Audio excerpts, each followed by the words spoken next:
Bonjour, chers auditeurs, auditrices de Derrière l'image. Toujours une heure de cinéma à Radio Centre-Ville. Guy Ménard à l'animation et avec Antoine à la régie. Bon matin, Guy. Bon matin, Bon Antoine. matin. Et vous entendez bien sûr Pierre Pajot.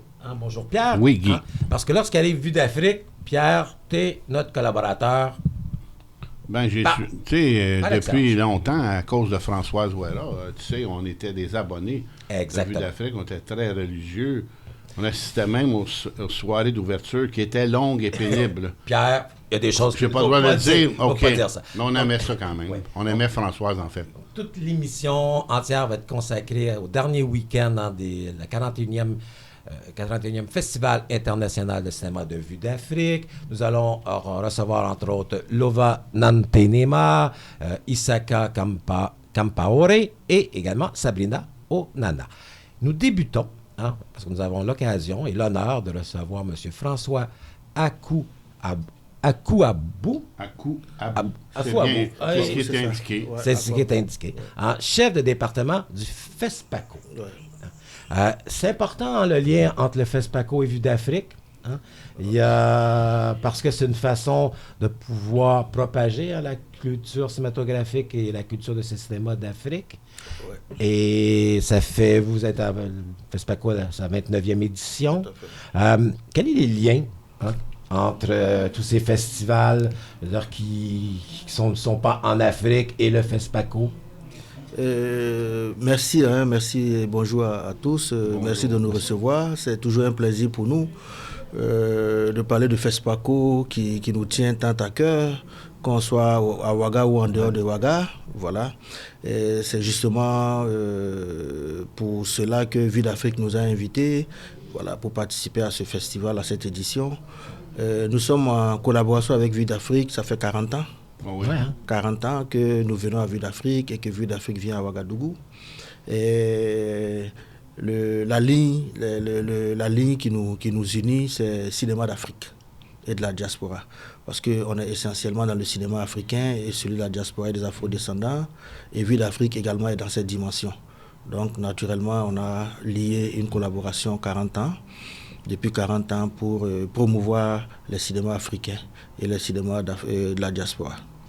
La semaine dernière, nous recevions Katimi Guira, qui est directrice de programmation de Vue d'Afrique, et elle me mentionnait à quel point il y a un renouveau dans le cinéma d'Afrique, qu'il y a une nouvelle génération de cinéastes.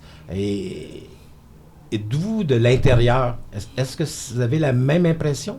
Parce que je regardais vos chiffres, vous receviez, je veux dire, énormément de films qui étaient déposés pour participer à Vue d'Afrique. 1000 films et plus, là, tout près de 250 longs métrages de fiction, et ainsi de suite. Est-ce que c'est vraiment l'impression que vous avez, c'est que depuis quelques années, il y a une nouvelle génération qui prend la caméra et qui ont le goût, je veux dire, de parler à travers les images et les sons? Oui, c'est la même impression qu'on a parce que le constat, il est là. C'est la production cinématographique et audiovisuelle qui s'est accrue ces dernières années.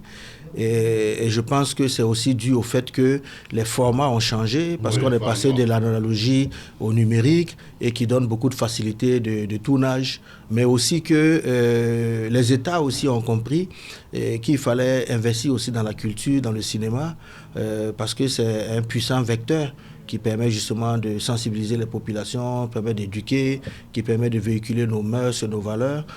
Voilà.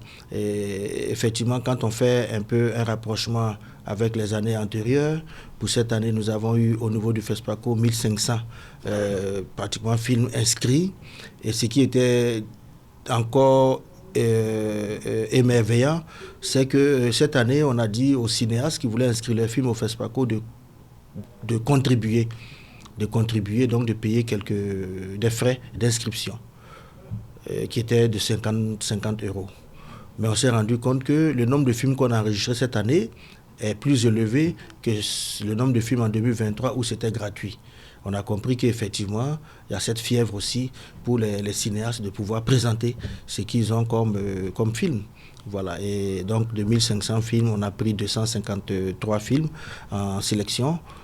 Qu'on a essayé de programmer tout au long de la semaine sur 9 écrans. Et voilà. Et vous mentionniez qu'il y a nouvelle génération. Jusqu'à quel point ça devient possible de financer les films? Parce que c'est la croix et la bannière. Hein? Ouais. On le sait, oui, je veux dire, les États peuvent avoir et reconnaître l'importance de ce vecteur culturel, mais sur le terrain, il y a encore du travail à faire. Là. Un grand travail à faire. Et c'est vraiment le nerf de la guerre, comme vous le dites. Ben oui.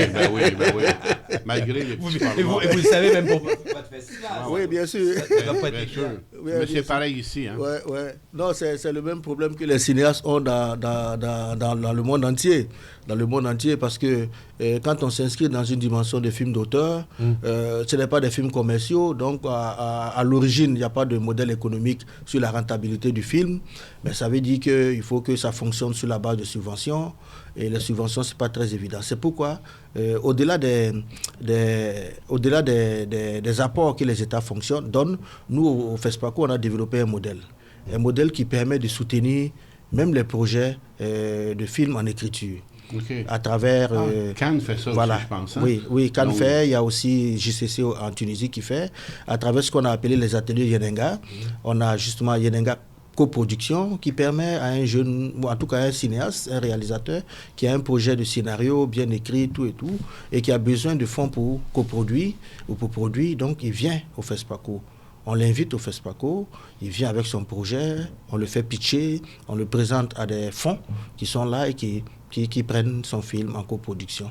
Donc voilà, c'est aussi une manière pour le FESPACO de pouvoir accompagner.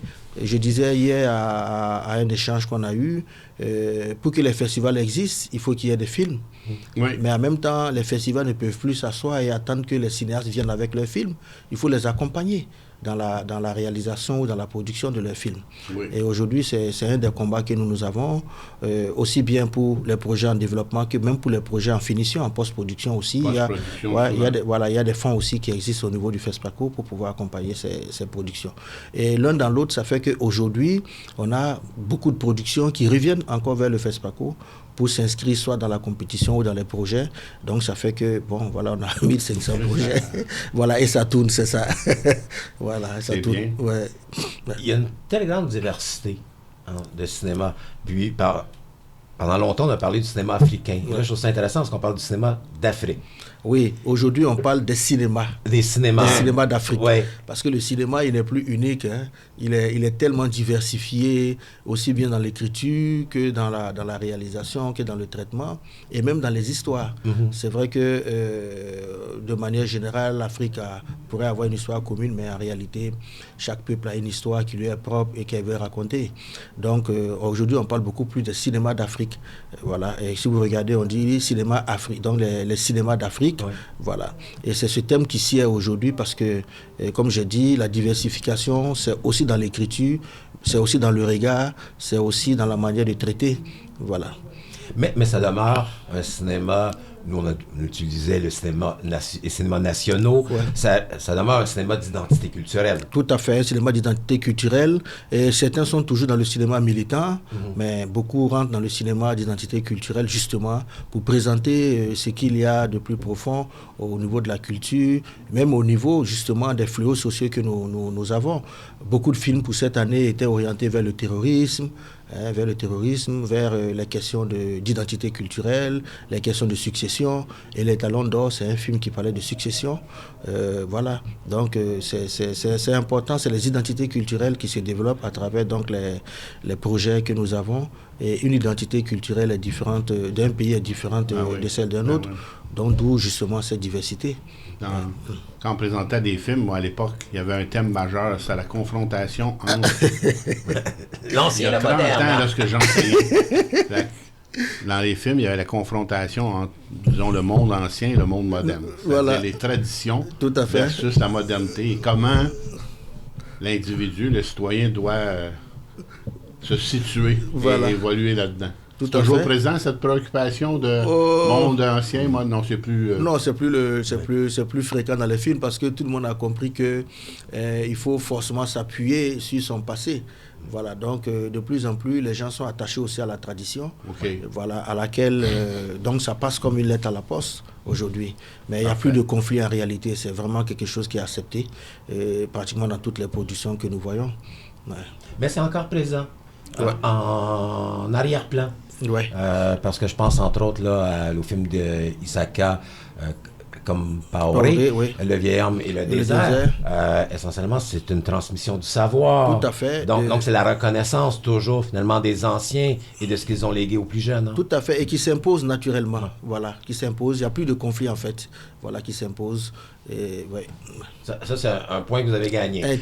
Mais le rôle et la place de la femme, par exemple, à l'intérieur, je veux dire, des communautés africaines, celui-là, il n'est pas toujours gagné. Hein, parce que les films... Non, c'est un combat. C'est un combat. Hein. Mais nous, on l'a compris parce que nous, quand vous regardez, par exemple, même au niveau des jurys, cette année, on a pris un homme pour le jury fiction long-métrage, mais on a pris une femme pour le jury documentaire long métrage.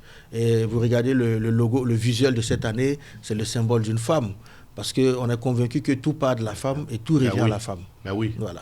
Ben oui. Et ça aussi, ça s'inscrit dans la tradition. Oui, et même quand vous regardez, voilà, le film qui a remporté les talons, c'est une femme qui est l'héroïne en réalité et qui tisse tout le déroulement du film. Vous voyez, et beaucoup de films comme ça ont des héroïnes, des femmes qui, en tout cas, qui font la fierté. Alors, continuez cette voie. Oui, merci beaucoup François Akouabou, et chef des départements du festival du FESPACO. On vous souhaite un bon séjour pour le dernier week-end du festival. Merci beaucoup. Et en espérant vous, bien sûr, vous la voir l'an prochain. Merci à vous, c'était un plaisir. Excellente journée à vous. Merci. Merci beaucoup.